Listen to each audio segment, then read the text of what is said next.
when we think about having courageous conversations, usually people shy away from them as like, let's just be clear. Yeah. Overall, period. Yes. So like personal, professional, like pick the lane.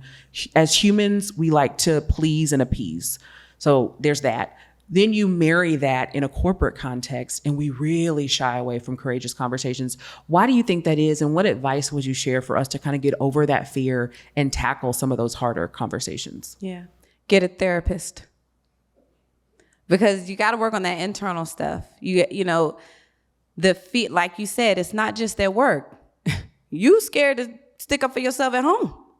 You ain't sticking up for yourself at church. You not creating boundaries in some of your after school activities, you know, and the fraternities, the organizations, the whatever. So oftentimes we really need to allow ourselves to get some support so we can talk through what it is that is making me feel like I should not stand up for myself or speak up for somebody else, because therein then will help you with doing this at work. The other thing is I had to make the decision that it is less about me, because then I went into this season of, okay, I got to say it a certain way. Like I put a lot of pressure on how I was delivering it based on how people were receiving me. And so you do have to be accountable, right? Like you can't be the type that's like, well, I didn't mean it like that. But everybody's always dead when you finish.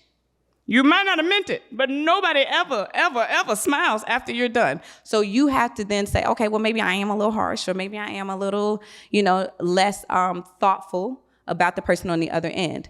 But then I would not say stay there. Then I would say, again, when we're working with this therapy piece, when I know that I have done nothing but cared about you, I'm really kind, I really do not mean to hurt you, we have to solve this problem, then I cannot hold on to, or I cannot not say anything because of my fear of how you're going to take it.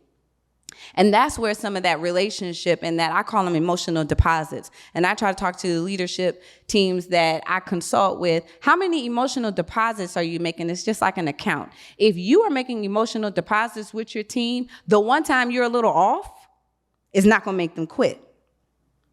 They're saying it's a toxic environment because you've been off over and over and over again. You are pulling out of an account that there's nothing there. When their parents passed away, you didn't say, my condolences. When their kids were going through, you didn't check in. When they were obviously very ill or just out of it, you didn't say, why don't you take some time off? Don't worry about getting on this meeting. When they said to you, I'm stressed, it's a large workload, and you just say, well, everybody's stressed. It's not the answer, managers. So you're not making the emotional deposit. So then you get in this space where you say something, and then people are offended. A lot of times it's because we miss the opportunities outside of the conflict to build that relationship that allows us to have those conflicts, those courageous conversations. And so I spend a lot of time in my relationships and rapports making emotional deposits.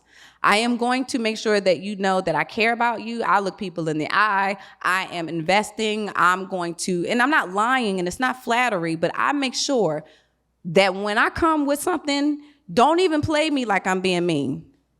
And so for me, I had to settle in that and be okay with that. Like Allison, you're not trying to take these people down.